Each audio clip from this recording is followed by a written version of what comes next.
이재명 후보를 둘러싼 전과 사범이라는 그 단어의 정체를 살펴보고 과연 어떤 전과인지를 알 필요가 있었습니다.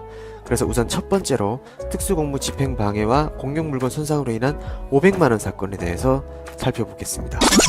시민운동을 하던 도중에 딱 이런 상황을 맞닥뜨린 거예요. 성남시에 이제 55만이 사는 본시가지가 있는데 거기에 있던 종합병원 2개 갑자기 문을 닫아버렸습니다. 영업이 안 된다는 거예요. 장사가 안 되니까 우리 문 닫아버리겠다. 그래가지고 병원 2곳이 문을 닫았는데, 그러니까 본시가지에 있는 분들이 갈 데가 없지 않습니까? 응급 환자가 가다가 사망하고 이런 일이 벌어지니까 세금 왜 내냐 이럴 때 공공병원 만들자 이래가지고 저희가 공공병원 만들기 운동을 시작했어요. 당시 성남 시민들이 직접 자발적으로 나서서 성남시 의료원 설립 서명운동과 함께 촛불행동 및 문화제를 이어갔습니다. 치료받을 수 있는, 급할 때 치료받을 수 있는 그런 종합의료시설이 필요합니다. 이게 필요한데도 민간이 적자가 나서 문을 닫는다면 당연히 우리가 내는 세금으로 그 부분을 메꿔줘야 한다고 생각하는데 여러분 동의하십니까? 근데 그게 그 시민들이 서명하고 막 주민 발의하고 해서 냈는데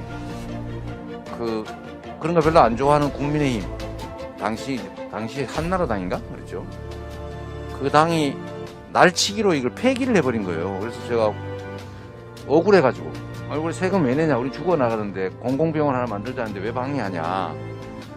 그래가지고 억울해서 회의장에서 좀 목 놓아 울었는데, 전국 최초로 시민 발의한 성과였으며 18,000명의 성남 시민들이 참여했기에 더 의미가 있었습니다. 하지만 당시 한나라당 시의원들 47초 만에 이를 폐기시켜버립니다. 거기에 격분한 당시 이재명 후보와 함께한 민주당 시의원들이 한나라당 시의원들에게 항의하다가 악의적인 고발을 당한 것입니다. 보신 이재명 후보의 사진은 당시 거기서 너무나 분해서 눈물을 흘리는 사진인데요. 이 사진을 일부 이재명 후보를 공격하는 집단들이 악의적으로 쓰기도 합니다. 그게 이제 특수공무집행방해라고 그래가지고 제가 또 대표라서 2번째 구속되게 생겨 제가 도망을 갔었습니다. 수배가 돼가지고 제가 전과 사범이라고 맨날 놀림받는데 그 전과 중에 하나입니다. 이게 나쁜 짓 하다 생긴 건 아닌데 자꾸 문제 삼아요.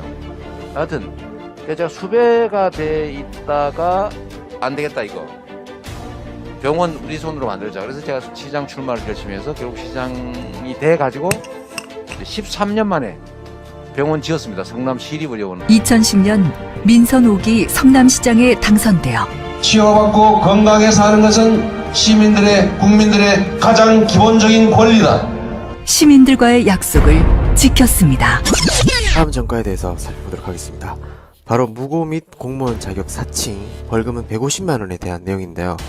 이 전과를 살펴보기 전에 당시 성남시장이 누군지 살펴볼 필요가 있습니다. 당시 이재명 후보는 변호사였고요. 성남시민단체 민변으로 활동하며 비리 공직자들을 사회에 알리는 역할을 도맡아 했습니다.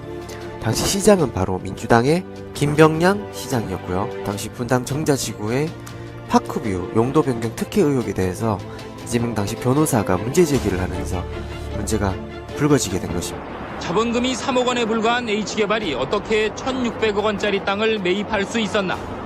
한나라당은 여권 실세의 개입 가능성을 제기했습니다. 민주당은 오히려 한나라당 중진의원 보좌관 출신이 그 업체의 임원을 맡고 있다고 반박했습니다. 그럼 이 문제는 당시 여야 간 대립으로까지 번집니다. 이재명 당시 변호사는 민주진영의 인사이기도 했는데요. 그런데 어찌 민주당의 시장의 비리를 파헤쳤을까요? 이재명 당시 변호사는 비리 의혹이 있는 공직자에 대해서는 여야 진영에 구분을 하지 않았기 때문입니다. 이처럼 이 사건을 파헤치는 과정에서 초정 60분의 PD가 인터뷰하는 과정에서 검사로 사칭했고 담당 PD는 인터뷰를 이재명 후보가 시켰다고 주장하며 본인은 보석으로 풀려나고 이재명 당시 변호사는 구속됩니다. 본 자료 화면이 바로 합법적 녹취록으로 봤던 이재명 변호사가 기자회견을 연 장면입니다. 당시 추정 60분의 PD가 이재명 변호사에게 김병랑 시장 검찰 수사관의 이름을 물어봤고 이를 말해줬다고 하더군요. 그것이 화근이 되었던 것 같습니다. 김병랑 시장은 처음에는 PD를 고발하고 나중에는 이재명 변호사까지 고발하게 됩니다.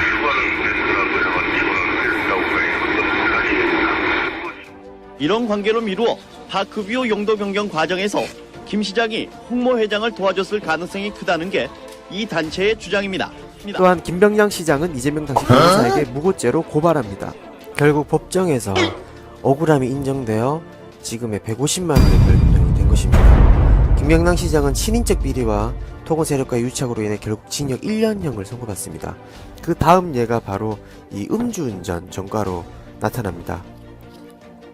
당시 시기는 2004년, 이재명 후보는 당시 집에서 인근 고원까지 차를 타고 가는 과정에서 음주 적발이 된 것으로 밝혀졌습니다. 물론 이 음주운전은 이재명 후보가 잘못을 인정하고 사과했습니다. 제가 한 15년 넘게 이전에 한 제 잘못인데 그거야 100% 잘못한 거죠. 변명의 여지가 없는 거라 제가 죄송하다고 말씀드리고. 그런데 왜 저녁에 술까지 한잔하고 자려고 했는데 급하게 차를 몰고 나갔을까요? 그 이유는 캠프 측의 글을 보면 자세히 알 수 있는데요. 김병남 시장 이후 이대엽 시장이 바로 등장합니다. 이 이대엽 시장의 농협 부정대출 사건을 취재하던 기자가 이대엽 시장에게 고발을 당하고 그 기자를 변론하는 과정에서 중요한 증거를 확보하기 위해 공원으로 급하게 갔던 것이죠. 이 일로 인해서 대출 부정 사건의 전모를 밝힐 수 있었다고 합니다. 이 이대엽 시장에 대해서 볼 필요가 있습니다. 당시 비리백화점이라 불릴 정도로 친인척과 토건 적폐 세력과 상당히 오랫동안 그리고 많은 유착관계를 지니고 있던 인물입니다. 게다가 검찰이 자택을 압수수색하는 과정에서 외화 동뭉치와 한 명의 수천만 원이나 하는 양주가 발견됐다고 하겠습니다. 그래서 이재명 후보가 시장이 된 후에 워낙 비리가 많다 보니 그들의 저항을 무릅쓰고 민간 합동으로 추진했던 게 아닐까요? 또한 이대엽 시장으로 인해서 성남의 빚이 8천억이 넘었는데요. 빚을 다 갚은 시장이 바로 이재명 당시 성남시장이었습니다.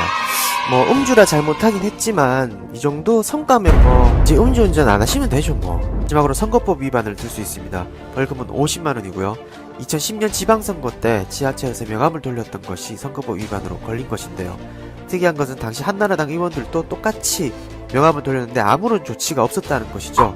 어쨌든 지금은 명함을 돌리는 선거운동이 합법이 되었습니다. 자, 지금까지 이재명 후보를 둘러싼 정가 사범의 실체를 살펴봤는데요. 정가 내용을 보면 부패로 가득했던 성남을 바꾸기 위해 노력하는 과정에서 생긴 상처로 여겨집니다. 특히 아무것도 없이 시민들 편에서 거대 기득권과 싸우면서 검찰과 국민의힘 그리고 언론까지 지금까지도 공격을 받고 있습니다. 만약 이재명 후보가 그들 편에 있었다면 이렇게 공격을 받을 수 있었을까요? 누구도 겁이 나서 하지 못했던 적폐 기득권 세력들을 상대로 싸웠기 때문에 그에 따른 보복성, 공작과 공격이 더 많을 수밖에 없었다는 점이죠. 그래서 이러한 가짜뉴스와 악의적인 소문들을 제대로 알릴 필요가 있다고 생각합니다. 적어도 이 후보는 기득권이 아닌 국민들 편에 있었던 분이니까요. 초심 백은종, 그 투쟁의 기록 개벽이 출간되었습니다. 개벽은 이명박이 대통령으로 당선된 직후부터 시작되어 구속되기까지의 여정을 기록한 안티 이명박 투쟁의 역사입니다. 노무현 대통령 분향소를 침탈한 천인공노할 사건과 독도 소송을 함께한 이재명의 이야기, 그리고 이명박 독도 발언의 진실이 담겨 있습니다. 이재명을 저격한 김부선의 실체가 궁금하십니까? 윤석열 검찰이 백은종을 사찰한 이유가 궁금하십니까? 개벽에 모든 이야기가 담겨 있습니다. 시민운동가 백은종과 서울의 소리에 힘을 보태주십시오. 여러분의 지지와 성원을 기다립니다. 감사합니다.